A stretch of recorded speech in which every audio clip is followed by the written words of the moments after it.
सभी श्रद्धालुओं को जय श्री राम।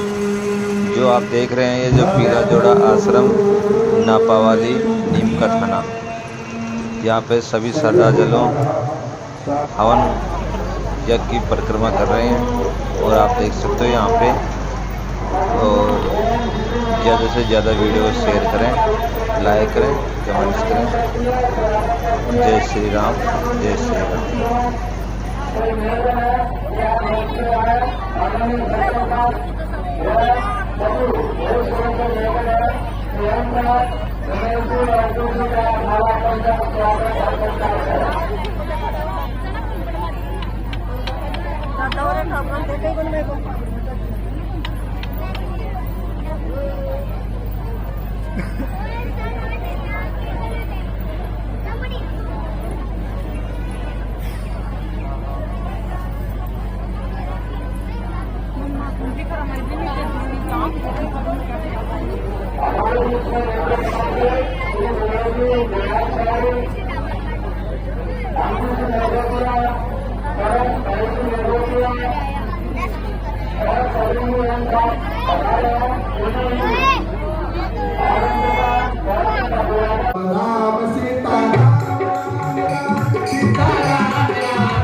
एक बार नारद जी ने भगवान को श्राप दे दिया और जैसे ही नारद जी का नाम लिया गिरजा तो चकित हो गई।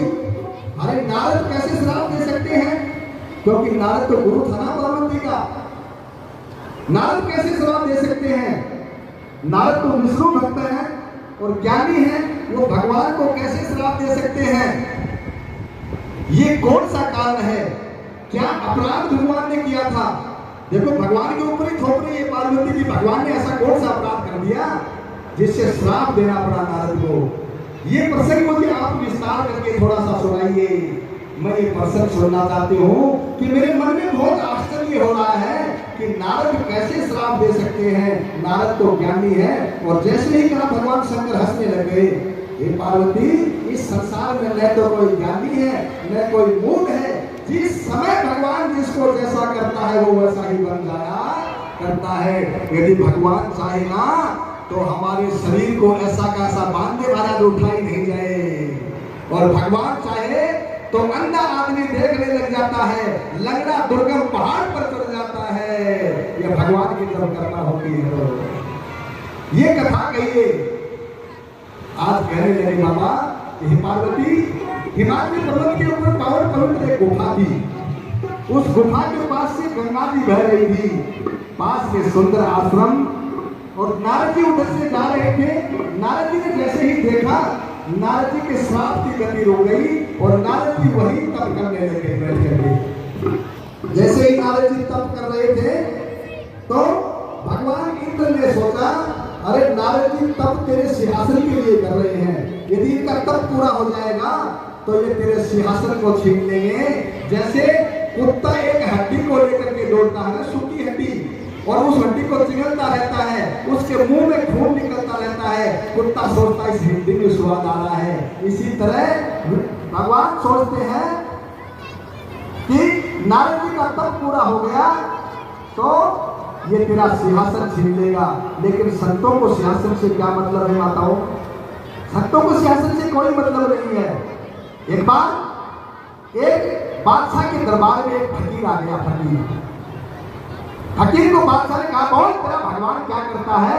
उसने कहा कि मेरा भगवान करता क्या नहीं है, ये पूछ तू, क्या नहीं करता ये मत पूछ, बता क्या करता है तेरा भगवान। तो बोला चलो महाराज क्या करता है मेरा भगवान, मैं बताता हूँ आपको। और महाराज दरबार में लेकर के चला गया। दरबार में सिंहासन के ऊपर बैठ गया जाकर के बादशाह। फकीर नीचे खड़ा है। उसने कहा, बता क्या करता है तेरा भगवान? बोला तू कौन है? बोला मैं प्रश्न पूछ रहा हूँ। तो प्रश्न पूछने वाला कौन होता है? बोला प्रश्न पूछने वाला शिष्य होता है और जवाब देने वाला गुरु होता है। तो बोला गुरु नीचे खड़ा, शिष्य उसके ऊपर बैठा, तो कैसे जवाब दिया जाएगा? तो सिंहासन से नीचे उतर, मेरे को सिंहासन पर बैठा और सामने खड़ा होकर के पूछ भगवान क्या करता, फिर बताऊंगा भगवान क्या करता है। कहते हैं महाराज, वो बादशाह घबरा गया। उसने सोचा कि मैं सिंहासन पर बैठा दूंगा और मेरे सिंहासन पर जम के बैठ जाएगा तो फिर क्या होगा महाराज। मंत्रियों ने कहा महाराज ये फकीर है और फकीर को इंद्र का सिंहासन भी कुछ नहीं है इनके सामने। अरे नीचे उतर जाओ और पूछ लो भगवान क्या करता है। नीचे उतरा, ऊपर जाकर के फकीर बैठ गया। बोला पता अब भगवान क्या करता है। बोले ऐसे नहीं बताऊंगा, तेरे सिर पर मुकुट लग रहा है ना, ये मुकुट मेरे सिर के ऊपर लगा, उसके बाद में बताऊंगा मेरा भगवान क्या करता है।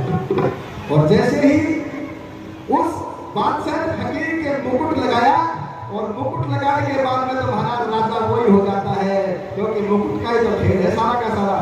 और जैसे ही मुकुट लगाया नीचे जाकर के पूछने लग गया, बोल बोल भगवान क्या करता है। मैं बोला तू बेवकूफ आदमी है, तेरे समझ में नहीं आई क्या। अरे अब भी नहीं समझा क्या भगवान क्या करता है। अरे थोड़ी देर पहले मैं फकीर बना खड़ा था और अब तू मेरे सामने फकीर बना खड़ा है। मैं राजा बन करके बैठा हूँ, मेरा भगवान तो यही करता है।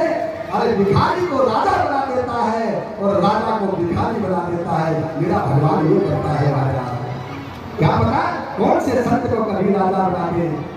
ये तो संत है, आज कोई मुख्यमंत्री बना बैठा है, आगे तो लीला हमको राजा बना करके बैठा दिया। और भी किसकी लीला है महाराज। नहीं, कौन संत को भी महाराज राजा बना दे महाराज, कौन मुख्यमंत्री बनाए संत को, लेकिन सब परमात्मा की लीला है। इसलिए भगवान के आगे नतमस्तक रहिए 24 घंटे, बस मन में एक ही ध्यान रहे, अरे सीता राम राम।